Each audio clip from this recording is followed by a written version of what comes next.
Welcome and thank you for attending tonight, both in person and online.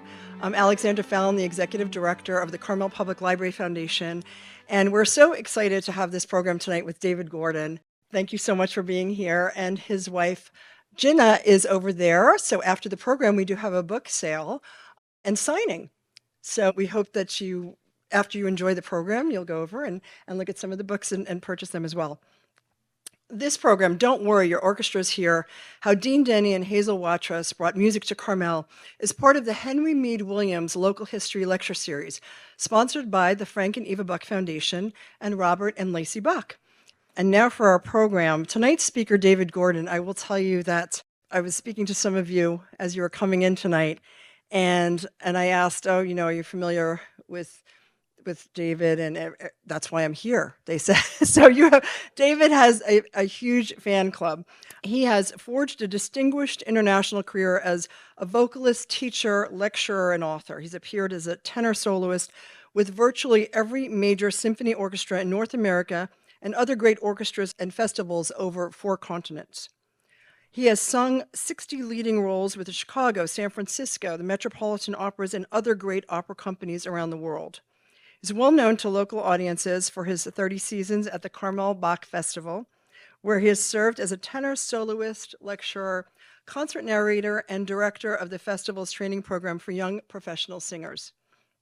He's also the author of the Little Bach book, which you can purchase after the program, and the biography Carmel Impresario. Just one little quick note, during COVID, the library continued on robustly, and so did the Carmel Public Library Foundation. We had programs where we Zoomed once a month, whether they were fireside chats or programs like this.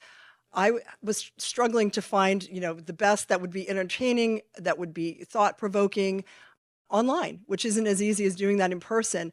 And when I found David, I realized I had really struck gold. And we had a wonderful online program with him, so wonderful that when I found out that he and his wife moved back to town, I immediately reached out to him and met him at Carmel Valley Coffee Company to try to convince him to come. So now, without further ado, it is my absolute pleasure. Thank you so much, Mr. David Gordon. Thank you.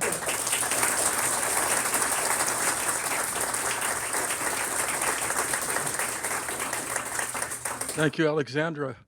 Thank you very much, and thanks to the Carmel Public Library Foundation for all that you do to support the wonderful library that we have in this community. And thank you also to Katie O'Connell. I've known Katie now for several years. We first corresponded when the digitized digital versions of the complete collection of Carmel Bach Festival programs went online. I donated my collection of Bach Festival programs from 1935 to 2018. They were sent to St. Louis. They were taken apart and scanned, and you can now access all of those programs online. They're text searchable, and instead of gathering dust on my shelf, they're available to everyone all around the world. Thank you for that partnership. And Katie and I also worked to pick out the artifacts that you see here. Artifacts is such a dry term. It's like something you dig out of the sand in Egypt. These all represent living events here in this community. Photographs and programs. We had a lot of fun going through it. If you have the opportunity or the need to do research in the Henry Mead Williams Local History Department, you are a lucky person, because the collection is great, and the people who work there, as I will continue to mention, are great as well. I'm delighted to be here tonight. There's a lot of familiar faces. In some cases, I think we may have gotten to know each other in this room decades ago, because this is where the pre-concert lectures were given for the Carmel Bach Festival until about 2005, I think. And I started lecturing with the festival in 1997.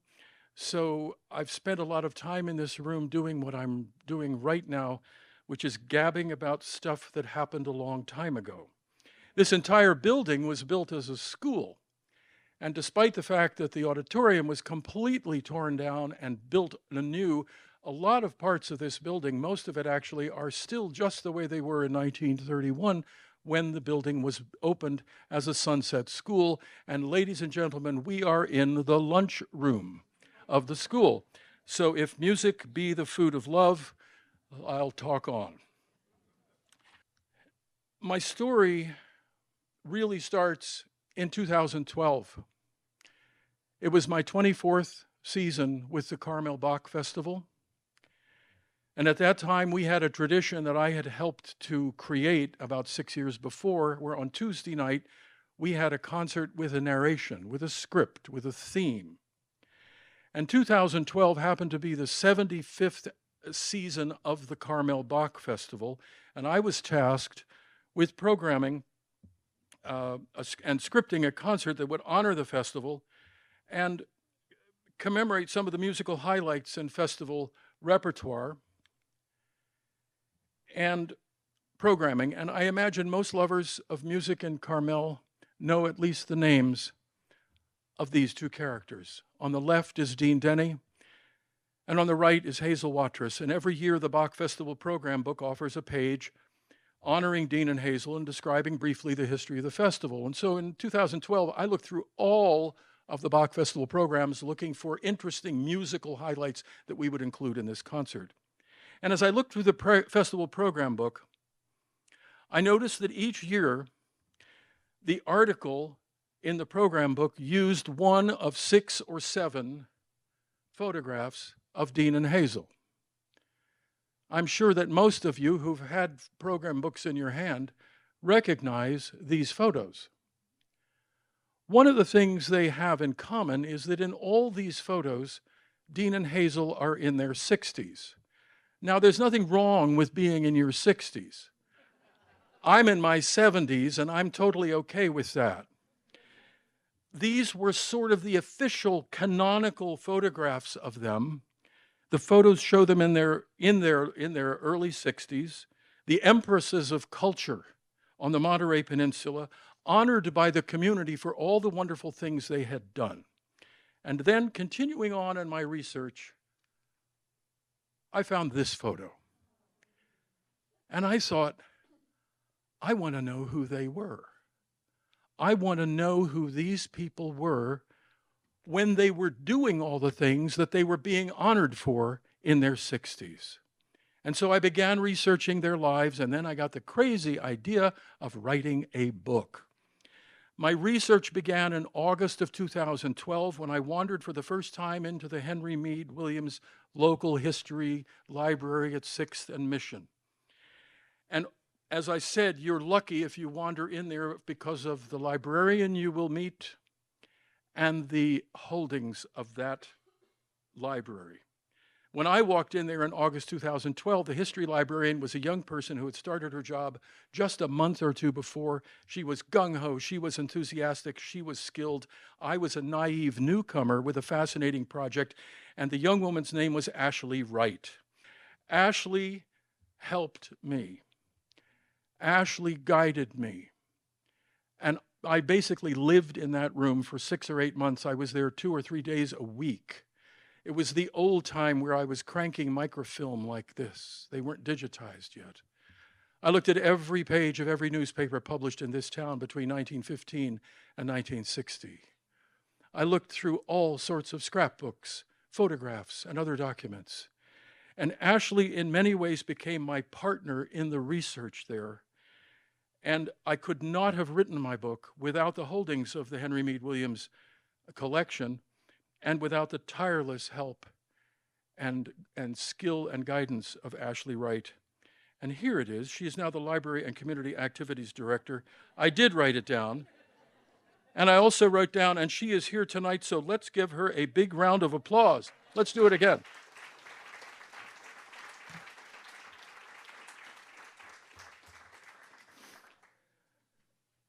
I reached beyond the local history room to the libraries at Stanford, UC Berkeley, as far afield as George Mason University in Virginia, and other libraries and museums and historical societies throughout California and beyond. And from all of this, I created a 400-page book containing nearly 200,000 words about Dene and Hazel and their world and their upbringing and the many gifts they gave to us here in this community. And I'll mention these gifts as I go along, but it's worth mentioning the two other major cultural institutions they founded on this peninsula. In 1927, they founded the Carmel Music Society, which, as I said, has been presenting concerts by world-class musicians for nearly 100 years. The 28-29 season will be, I believe, the 100th season. Is that correct, Peter? Yes. In 1937, they leased from the state of California an old rundown adobe building in Monterey called California's First Theater. And there they established a theater troupe called the Troopers of the Gold Coast that put on corny old 19th century plays. How many of us have been there to see the Troopers of the Gold Coast? Dene and Hazel started that, and they would still be running today if the building had not had to be closed for earthquake retrofitting. But the central element of my book and the subject of tonight's talk is their biggest and most complex and most ambitious project, an organization that has achieved world renown, and that is the Carmel Bach Festival. And I want to tell you tonight how they did it. Let me start by telling you a little bit about the two women themselves. Ethel Adele Denny was born in 1895 in the little village of Etna, California, southeast of Wairika in Siskiyou County. This was her hometown. This photo was taken when she was 6 years old. Her father had a ranch and a string of general stores, and she grew up on horseback herding cattle in a mostly roadless area. This is the beautiful house that Albert Hendricks and Denny built for his large family. He had a bit of money from his commercial enterprises up there. And here they are on the porch. This is most of the family. The four oldest children are gone, and there's another child yet to come. That's Albert Hendricks and Denny sitting there on the chair. And as an indication of how tough his life has been, he came out on the Oregon Trail in '52. He tried placer mining for a while until he got pneumonia. Then he started raising milk cows and selling milk to the miners. He had a tough life. At the time of this photo, he has just celebrated his 58th birthday. Yeah, that's an appropriate reaction. With her hand on his shoulder is a little girl in a polka dot dress with a bow in her hair, and that is our Edith Adele Denny. She was very talented as a child on the piano.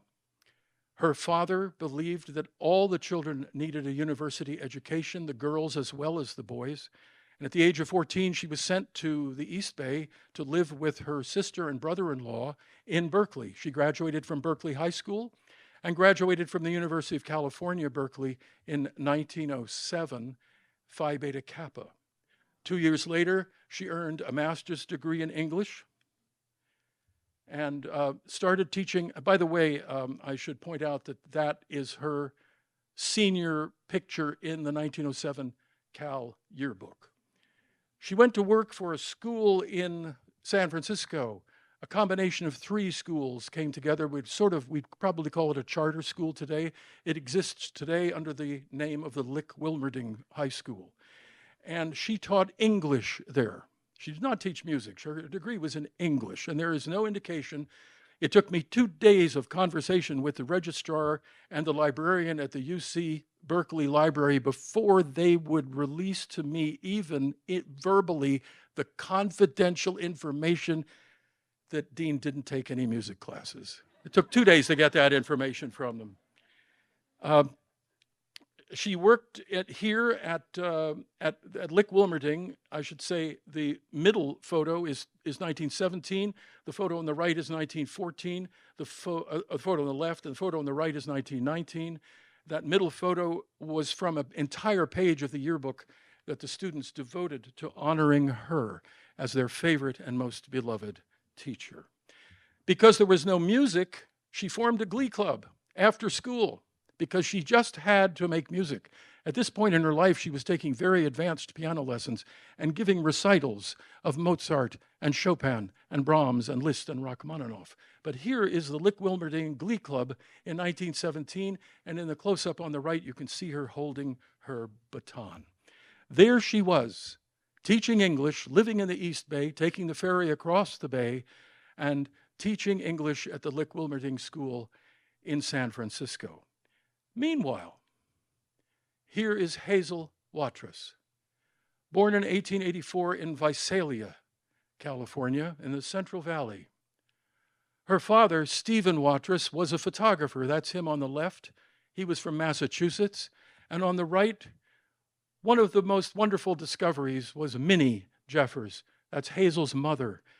Minnie's father was a 49er, had a placer mining claim on the American River in the Sierra foothills, and Minnie was born up there while he was mining, and on her birth certificate it says, and I quote, she was born up the ravine between Timbuktu and Smartsville. That's the sort of treasure a researcher just dreams about finding. These are the only early photos we have. She attended the normal school in San Jose, which was a teacher training school. It became San Jose State University. She graduated from there in 1902.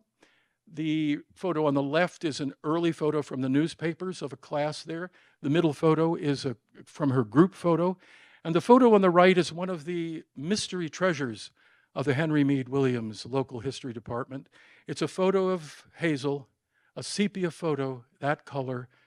The photo is glued to a warped board. We don't know where it came from, who took it. I believe it to have been taken around 1905 or 1906. She was an art teacher in Alameda High School, and she ascended to the role of director of the art department. And so here are these two highly creative women teaching high school. And it did not seem to agree totally with either one of them. Hazel wanted to be an artist. She wanted to be a graphic designer and a theatrical set designer. Dene wanted to be a concert pianist and a piano teacher. So at roughly the same time, they both quit their high school teaching jobs. Keep in mind, they had never met. Hazel was living in San Francisco and commuting to Alameda, and Dene was living in Berkeley and commuting to San Francisco every day. And as luck would have it, they each moved out of the family homes they were living in and put their money together, and they each rented their own little tiny apartment. And as luck and fate would have it, their apartments were both in this building at 1907 Leavenworth. I'm proud of my detective work. I have library cards and census records and voter registrations, and I traced them to this place. Hazel was gone for a while when Dene moved in. After Hazel came back from working with the Pasadena Playhouse in Southern California, they met, according to Hazel, in the apartment of a friend. Within 7 months of their meeting, they had moved out of that apartment house and moved into this house together, where they rented a room on the second floor. This is a huge, beautiful Victorian mansion that sits on Hayes Street in San Francisco at the corner of Buchanan. And they rented a room on the second floor in which they lived together, and they also rented the entire third floor, which has a ballroom that is 35 by 50 feet. And that ballroom was a performance venue for them. This is the nature. I had the great good fortune with Jenna to visit this house when I was writing the book. The interior design of the house is so spectacular, with redwood and mahogany furnishings. This is what was known as the ballroom. It's really filled with furniture now that's sort of stored there almost, because the owners of the house have decorated it in the most beautiful and authentic style. This was the room. And you'll notice that turret on the corner, this is the inside of that turret, and it was designed to amplify the voice and send it out into the room. I've been there and I've done it. Here is another shot of the same room. In this upstairs room, third floor, were performances attended by 100 or more people. Chamber music, dramatic readings, plays, poetry, puppets. They were really big on puppets back then. And this was where they became what I will call Denny Watrous. Dean Denny and Hazel Watrous were a couple. But there was also something called Denny Watrous with a hyphen, or Denny Watrous Management. They referred to themselves sometimes as Denny Watrous. And they began their career as impresarios on the third floor of this building, putting on shows. Meanwhile, they were putting down roots in Carmel by the Sea. Hazel had bought half a lot from Devendorf on North Dolores Street. Already when they met, she owned it, and her sister owned a lot across the street. They bought the rest of the lot and began to build a house there. And they were so successful in the house they built for themselves, and they did a lot of the work themselves, and the little house across the street, that they began to be asked by friends and acquaintances to design houses for them. Dean Denny and Hazel Watrous designed and built 36 houses in Carmel by the Sea and helped to establish the style. This house stands on Mission Street just south of Alta. This is one of the last remaining houses designed by Hazel Watrous. We don't know if this is at all the same paint color, and perhaps the trim is different, but this is a house designed by Hazel Watrous. This is a house designed on North Dolores Street, just across from Hazel and Dean's house. This was a house that was originally designed for Hazel's sister, Zanetta, and ultimately was lived in by Zanetta and Hazel's mother, Minnie. Another thing they did very early on in their design work was to work with a woman named Harriet Stoddard on a building at the corner of Ocean and 4th. Up until this time, the only way you could see an art gallery in Carmel was to go to the artist's own studio. And they opened an actual art gallery that was open to the general public and featured local artists. It is Carmel's first public art gallery, and Hazel and Dean were part of that. This is the entrance to Harmony House, which is tastefully concealed behind trees. The house is lovingly owned and cared for by Don and Carol Hilburn, who have maintained this house so beautifully over the years in honor of Dean and Hazel. The house is unusual. It contained this one large central room, one kitchen, a bathroom, and a bedroom. It's a simple house, but when it was completed, it had 7 exterior entrances because they intended it to be a venue. The newspapers were filled with ads like this. All of these events are taking place in their house on North Dolores Street. And one of the things that's important to remember at this time is that Dean Denny was an avant-garde pianist. Here's an article from the Pinecone. Dean Denny has kept alive the fire on the altar of progress in all forms of art. She refuses to cling to the past. She is always on tiptoe with her eyes on far horizons. If at times she seems to perceive a vision which to many seems more uncertain than the beauty of the past, we've learned to respect that vision. She's a significant figure in the playing of modern music. In order to play the music of one's own age, it's necessary to be identified with such music, and it's not often that the spirit of today finds such a vital interpretation. There's a power and virility in Dean Denny's playing. She does not seem to play the piano, but rather to lift something vibrant with the meaning of this adventurous age. She was absolutely devoted to music that had basically been written 3 minutes ago. She played music almost exclusively by living composers and premiered that work. Those of you who play piano can look at those 3 measures and quake in fear. This was the first piece of music that Schoenberg wrote using his 12-tone atonal style of writing. There's no melody, there's no key. She played the North American premiere of the work in Los Angeles. These were two very forward-thinking women and very, very much of their time. They looked forward and not back. Then, in 1930, their house was no longer enough of a venue, so they rented this building. It had been built for the Pinecone, and Pinecone had their offices there. This is now the Winfield Gallery on Dolores Street, on the east side of Dolores Street, between 7th and 8th. Here's another photo of it with the distinctive tuck house on the tuck box on the right, which is both of these buildings are very much still there and recognizable today.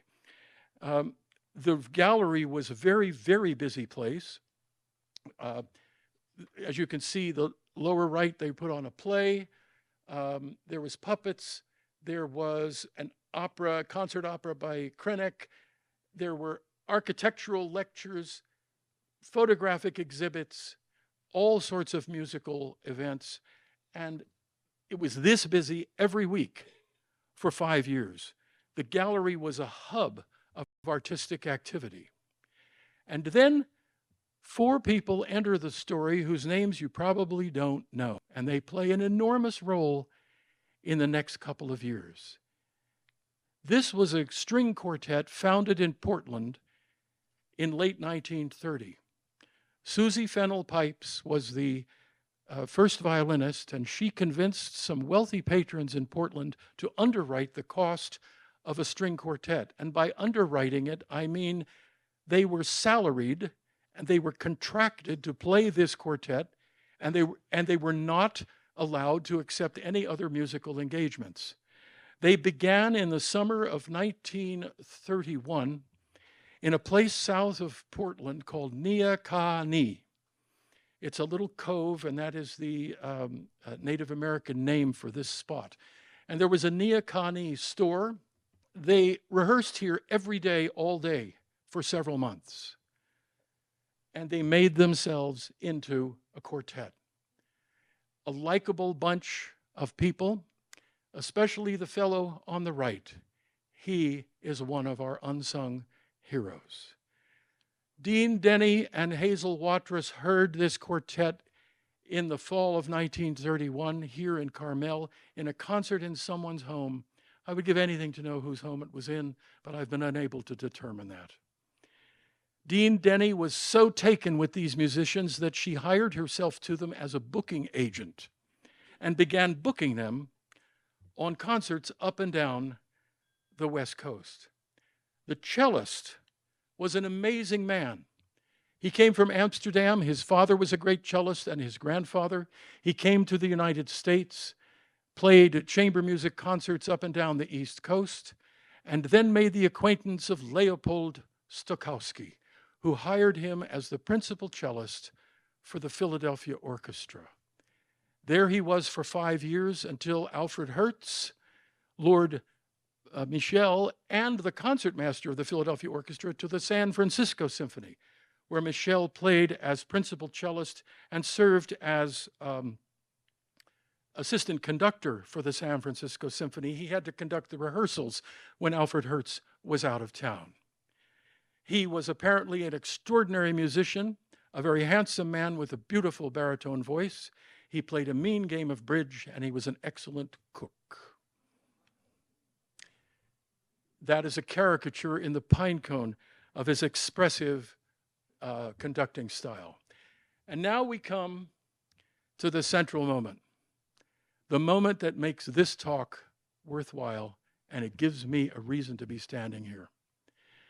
Dean Denny hired this quartet to come to Carmel for the summer of 1932 and present 4 concerts in residence. She wanted them to play 4 concerts. She wanted all the rehearsals to be open to the general public. And the quartet said, fine, we'll do that, but what we would really love to do, because we've been playing nothing but string quartet music now for a year, what we would love to do is have one of those concerts be a concert where we each get to play a solo concerto. Well, if you have a concerto, you need an orchestra, and there was no orchestra. And so Michel Pena said, that's not a problem. I played San Francisco for 5 years. I've got friends up there who will come down here. We pay them bus fare. We give them some food. We billet them in a house. They have 4 or 5 days in Carmel. We do 2 rehearsals. We knock it out of the park, and it'll be a wonderful professional performance. And then the quartet left town on tour.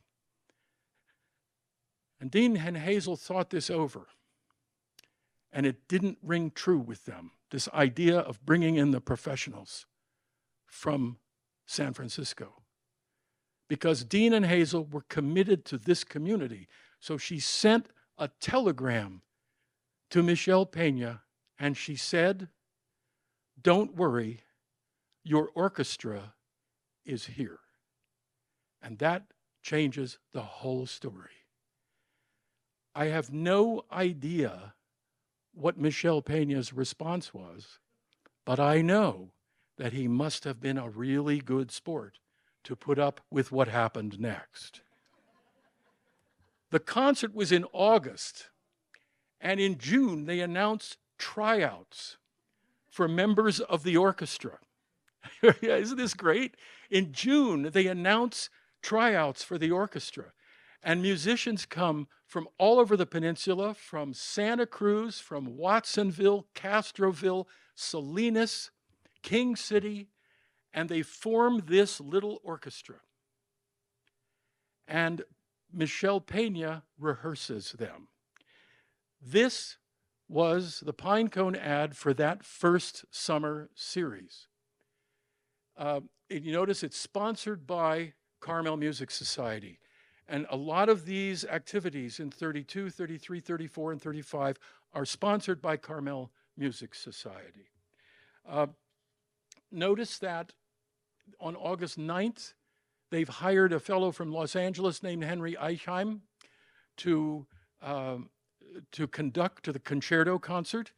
And Dean Denny also performs in one of the concerts as the accompanist. This was the concerto concert. This was the debut concert of the Monterey Peninsula Orchestra. The Bach concerto for 2 violins, a Mozart concerto for violin and viola, and a Boccherini concerto for cello. All rehearsals were open to the public. Who was this orchestra? You want to see? It was these people. Check this out. This was a photo taken in September of 1932 as they are getting ready for their third concert. In the middle is Carol Weston, a dynamic violinist from San Francisco who was hired to take Michel Pena's place when he was out of town playing and couldn't rehearse. Seated third from the left is Beth Falkenberg, whose nickname was Ducky. She was 10 years old when this photo was taken. She came back and played with the Carmel Bach Festival Orchestra about 10 years later. There was another 10-year-old in the orchestra, but you can't see him. He's blocked. What a miscellaneous crew. I read a review later on that refers to them as a miscellaneous bunch. One original orchestra member, I don't know who is in this photo, recalled the orchestra's sound in 1932 as, I quote, an unbelievable cacophony. Another listener reminisced about 6 or 7 years later, those nights when the first rather febrile voices of the embryonic Monterey Peninsula Orchestra could be heard wailing up and down the avenue. They played real repertoire. Here's yet another concert. This is the concert they were rehearsing for, okay? This group is rehearsing for a concert that includes the first movement of the Schubert Unfinished Symphony. Unbelievable cacophony, indeed. That's why I say that I think Michel Pena must have been a really great sport. Something happened that summer in Carmel. Something happened that changed the community. This is what was written in the Pine Cone after this summer series. The quartet has left. The concerts are over. A lovely thing has ended, but we had it, that lovely thing, and we knew while we had it that it was lovely. And whether or not next summer brings it to us again, we know that we are different because of it. Isn't that wonderful? We know that we are different because of it. And so is Carmel, and so for some of us is music. The rehearsals did it. The rehearsals did it. Every rehearsal was open to the general public. When we heard music repeated week after week, when we saw it as we might see it as a structure built up before us, we began to wake and become aware, and new thing quickened, and we flocked, all of us, to those rehearsals. All ages came, I'm still quoting, all ages came, and their faces in the softened light had that same look and became quiet and beautiful as they listened, all touched with the same feeling. A new solidarity was revealed, and the young creatures went home in the darkness, singing bits from Bach and Mozart, instead of that awful hit song from last summer, whatever it was. A great deal has happened and will happen in that Denny Watrous gallery, the article goes on, that we have grown to love so. We are all at home in the gallery, and we are finding there in a new guise something we had loved in old Carmel, and which we had feared was lost forever when old Carmel turned new. The summer season was such a huge success that they repeated it the following year. This is the 6th season of Carmel Music Society, which includes a winter season and a summer season. This is the actual subscription season of Carmel Music Society. And you'll notice how often the Peña or the Neacani Quartet or the Monterey Peninsula Orchestra take part in this. This is the first program. I believe this program is over there on the table. The Carmel Sun said that this orchestra was playing an important part in the cultural life of the state. Here's some of the repertoire they played. Mozart, Serenade for Strings, Handel, Concerto, Beethoven, Concerto, Beethoven Egmont Overture, Bach Keyboard Concerto, Vivaldi Concerto. These are great pieces of music. They're not playing some little simple things written for high school orchestra. They're playing real, honest-to-God, grown-up music, and all the rehearsals of this orchestra were open to the general public. Altogether, this orchestra, between 1932 and 1935, played 12 concerts on their own, and they were conducted by Henry Eichheim, Michel Peña, Carol Weston, and Ernst Bacon. They made an orchestra, and that's where it all started. Then, of course, they got the idea to do some kind of a festival in 1935, but they had a ways to go because they needed a chorus. In order to create a chorus, they had to have a carrot on the end of the stick. So they scheduled a huge concert and told the world they were going to do this huge concert in March of 1934, and they began auditioning singers for the chorus. At the first rehearsal, there were 17 singers. By the time March 1934 rolled around, they had 70 people in that chorus. And they presented an enormous concert, the Rossini Stabat Mater. This is a very great, wonderful, difficult piece.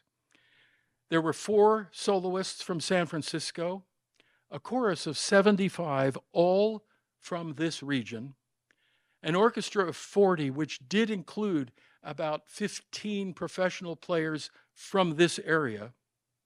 It was all conducted by Michel Peña, managed by Denny and Watrous, and officially presented by Carmel Music Society.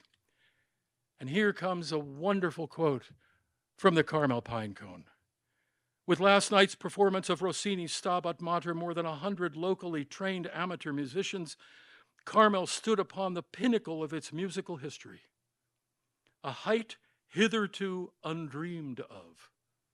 Oh, I love these journalists in the 1930s. A height hitherto undreamed of. The thrilling and colorful music electrified the great audience in Sunset Auditorium. Instead of contemplating the profound depths from which we have risen, our music lovers now prefer to gaze upward to heights unscaled. And then here comes the money quote.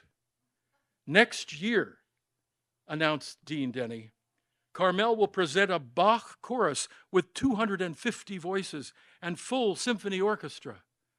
Tonight is only the first celebration of an annual festival designed to make our village as musically famous as Bethlehem, PA. The outstanding event on the Pacific Coast will someday be the Carmel Music Festival. Notice two things here. She mentions Bethlehem, PA. That was my former hometown, one of my former Pennsylvania hometowns. A Bach festival was founded in Bethlehem, Pennsylvania in 1898. And so the rest of the country looked to Bethlehem as the idea of a community festival. It was totally community chorus and community orchestra. A festival had been founded near Cleveland in 1930 at Baldwin Wallace College. A festival was founded in 1932 in Winter Park, Florida. And Dean is looking at all of these not just as a Bach festival, because that's the other thing I want you to notice. She doesn't say Carmel Bach Festival. She says Carmel Music Festival. The Monterey Peninsula Orchestra gave one concert in February of 1935, and then all efforts were focused on what was going to happen in the summer. By previous summer series standards, in the past couple of years, 1935 was a great lineup of 8 concerts, but between the second and third chamber music concert, they placed this brand new 4-day event that was never seen before in Carmel. And they intended it to mark the beginning of an annual summer music festival. In 1935, the theme was Bach. They were already talking about the Mozart festival they were going to have in 1936. These are the 2 conductors that they hired. Michel Pena was no longer available, and he recommended these 2 friends of his from San Francisco. Ernst Bacon was a Pulitzer Prize-winning composer. He had not won the prize yet at this point in his life. And Gastone Usili was a dynamic Italian conductor who had immigrated to the United States about 6 or 8 years before and was not yet an American citizen, but would be. The 2 of them put the program together. It was 4 concerts, Thursday, Friday, Saturday, Sunday. Ernst Bacon conducted 3, and Usili conducted 1. This is a poster for the Abbas Quartet, which was one of the early concerts before the Bach Festival took place. The red framing is mine. Notice that the remaining concerts in the summer series are Bach Festival. It doesn't say the Carmel Bach Festival. It just is a Bach Festival. I also love that the Abbas Quartet ticket prices are $1.65, $1.10, 83 cents, and 55 cents. Those were the days. These 2 men were perfect for this gig. Usili and Ernst Bacon. Ernst Bacon moved on in his life, but Usili is going to come back in a couple of years. Here is the program for the opening night of the first Carmel Bach Festival in 1935. The concerts were often hodgepodge concerts. There would be an aria, and then a movement, and then a chorus, and then another aria. Every once in a while, they'd play a whole concerto. They were actually bold enough later on to play the concerto for 4 harpsichords. And they did it with 4 grand pianos on stage. When I was planning the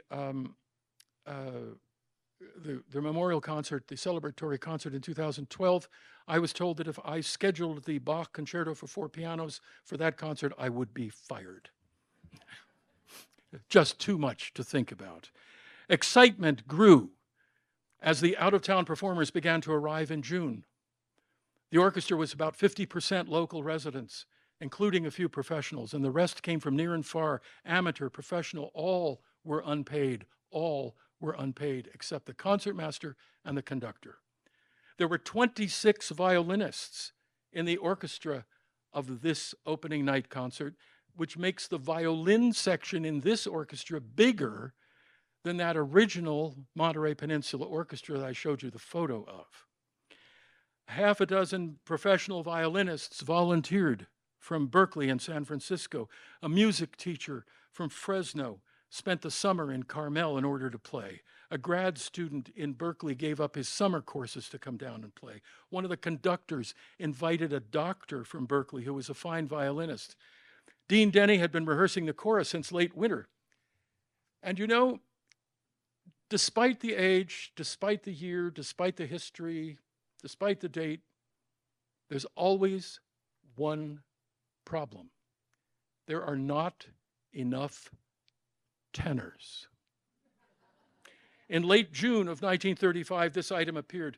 The Bach Festival Chorus of Carmel Singers held its first rehearsal with the community orchestra Sunday night at the Denny Watrous Gallery. The chorus is exceptionally well organized, except in the tenor section. This is still not large enough, and all chorus members have been instructed to go over lists of their friends in search of good tenors. Ability to read music and carry a tune are the only requisites. It is not necessary to have a voice of solo quality.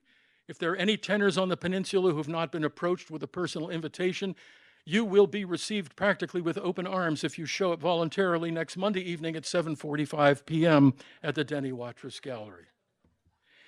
In 1932, 33, and 34, the Carmel Music Society presented their summer series as part of their regular subscription series. However, in 1935, as you can see, Carmel Music Society and the Monterey Peninsula Orchestra are listed as sponsors.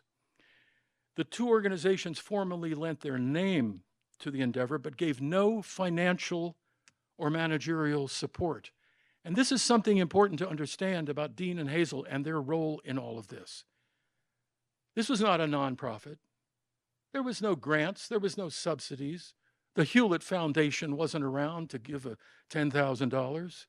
The entire series of 8 events was conceived, booked, publicized, produced, and managed by Denny Watrous Gallery. The 4 concerts and the 4 performances of the Bach Festival. And Dene and Hazel assumed all responsibility, including the financial risks. The costs of the 8 concert series were covered in part by ticket revenue and by donations from individual subscribers. The inevitable deficits in the early years were covered by Dean Denny and Hazel Watrous personally. And the entire 8-concert 1935 Summer Series and Bach Festival was presented by Denny Watrous Management. From 1936 through 1957, Dene and Hazel listed themselves as producing managers of the Carmel Bach Festival. An advisory committee was created, but Denny Watrous Management was the sole proprietor of the festival. In 1958, after Hazel's death, Dene was ill, and a governing board was created with Dene as president and general manager. And can we say a few words about Sunset Auditorium? This was the auditorium of the Sunset School. It states in the mandate for the architect that the room should be designed to muffle the voices of the children. I can say now that we are safely far enough away from the original school auditorium that in 50 years of music making around the world, I never experienced an acoustic as bad as the old Sunset Auditorium. People started complaining about it within a year after it was opened. But this, I should go back and just point out to you that the close-up on the right is a chandelier. You can see the 2 chandeliers hanging there. There's 4 of them, and they are hanging in the modern concert hall upstairs. The original chandeliers from the old building are up there. I think there's a few wonderful details about the architecture of this remodel that are really heartwarming. Look at the size of this stage. Here's another view of the old auditorium. And here's a view from stage right. Here's the review that came in the Pine Cone after the first week, after the first Bach Festival.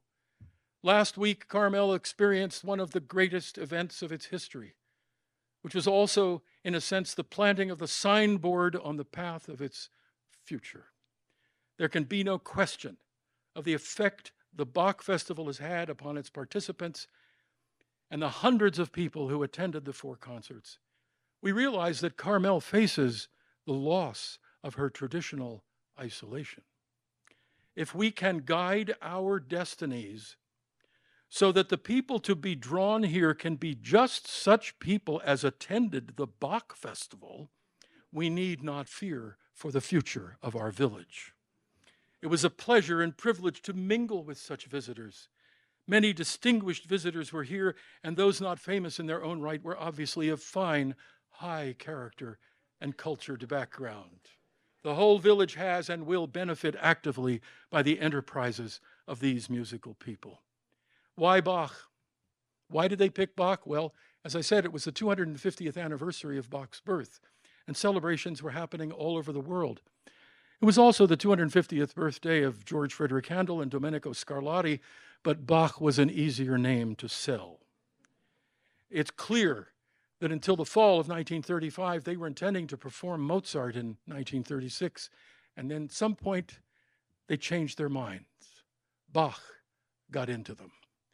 Dene was able to lure a wonderful young violinist from Philadelphia named Sasha Yakobinov. He had played a solo in the 35 festival. He came back and conducted the festival in 1936. Then, in 1937, they were able to lure Michel Peña back to conduct a season. And Michel was the conductor of the 4 concerts in the 1937 festival. And then, returning to Carmel, is this dynamic man, Gastone Usili, an opera conductor. He conducted at La Scala. He conducted great orchestras in the United States. And he took on the job of conducting here in 1938. They kept him on for 10 seasons, and then in 1951, they gave him the official title of music director. He died suddenly in 1955. By that time, Hazel had passed away. Dene was alone. And it was up to her to find a replacement for Gastone Usili, so she identified this dynamic young Hungarian man who was on the faculty of Stanford University, a violist and a conductor and a musicologist. His name was Sándor Salgó. Dean Denny hired Sándor Salgó in 1956, and he hired me in 1983. And here we are. That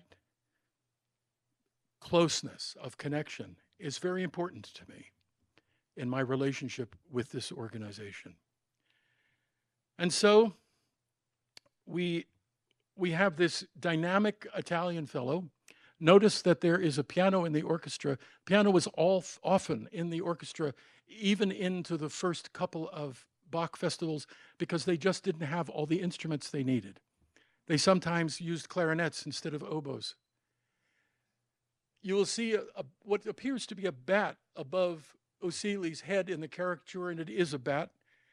In the summer of 1938, a bat was loose in the auditorium and was stimulated by the music and would fly around during the concerts, and they named him Johann Sebastian Bat. Yeah.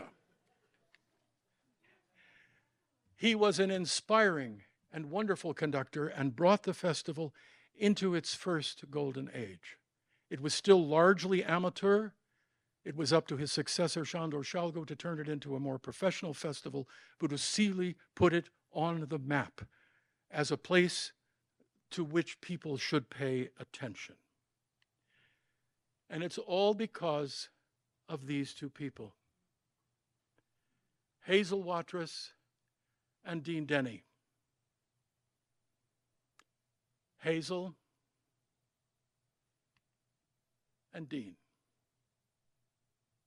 I use their first names, but I don't do it from a place of disrespect. I take a cue from an article in the Pinecone in 1938. Why the formality of Miss Denny and Miss Watrousing them? To Carmel, they are, as they have always been, Dene and Hazel. I would like to leave you with some words from me and some words from the newspaper. We're a little over time. Are we doing all right? I want to thank again the Carmel Public Library Foundation and the donors who give so generously to this library. I would love the library even if I hadn't written a book. I'm a library guy. And we have a wonderful library here in this community. So thank you to all that you do, Alexandra and the foundation, for making this all possible. Here's what I want you to remember.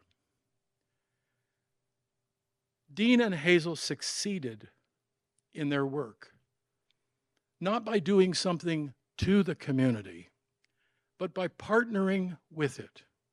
This is the theme that runs through the entire book. Carmel Music Society and Carmel Bach Festival are perfect examples of the Denny Watrous approach. Number one, you envision something that you believe will bring joy to the community. Number two, you figure out some way to do it. And three, this is what makes the difference, you get people so excited about your vision that everyone works together to help you make it a success. The key word here is together. They offered the community a real sense of engagement in the creative process, in creating something that made the community better, and that's what the community thought when it was happening. They thought that this was elevating the community in every way.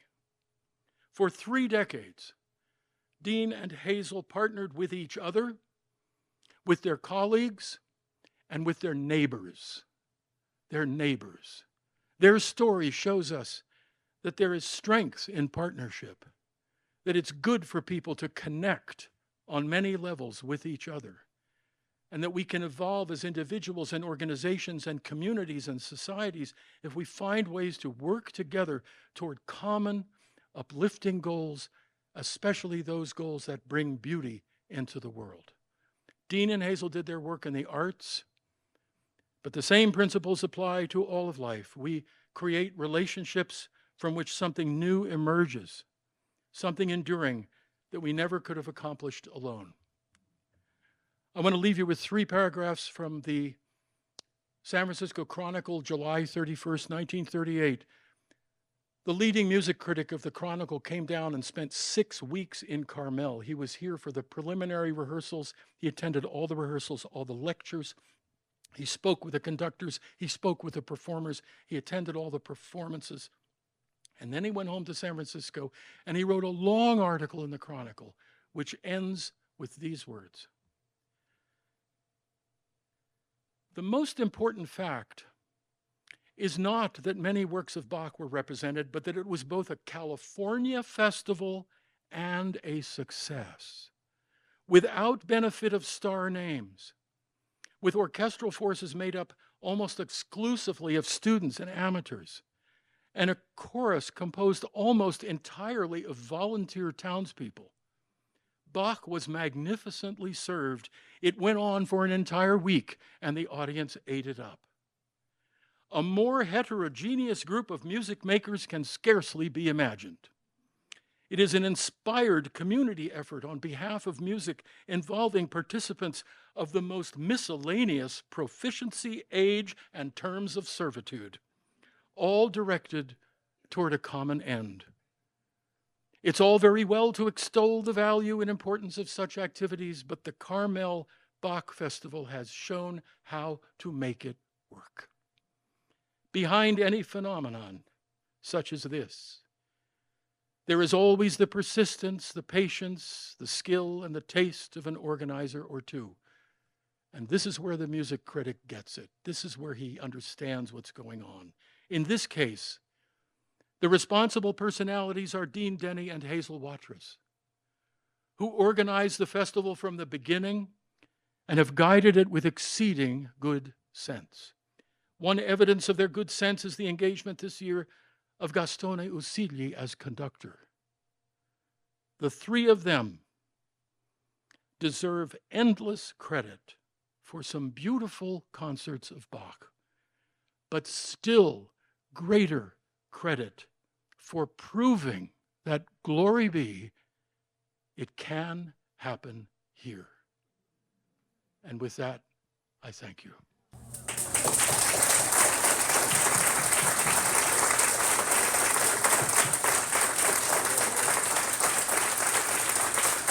I know we went over for a few minutes. We do have time just for a few questions because I know, well, there may be some, and I want to give you the opportunity. If anyone does have any questions at all. Okay. Let me just give you the mic so that the people online can hear you. I was curious, what was their personal finance of the two women? Dean inherited a little money from her father. Hazel inherited nothing. Is that what you mean? And what Dean brought some money into the relationship. They rented the Golden Bough Theater in the 1927-28 season and lost almost everything they had because so that's another story. That could be a whole lecture here. Starting in the late 30s, they managed an enormous concert series at the San Jose Civic Auditorium that presented the Philadelphia Orchestra and the Vienna Philharmonic and Ezio Pinza and Marian Anderson, and they made a lot of money from that concert series and invested that money here in Carmel because they had to make up the deficit for anything that went into the red for any of their concerts. As I said, it was not a nonprofit until 1958, and even then, one still has to make up the deficits. Yeah. But does that answer your question? Thank you all so much.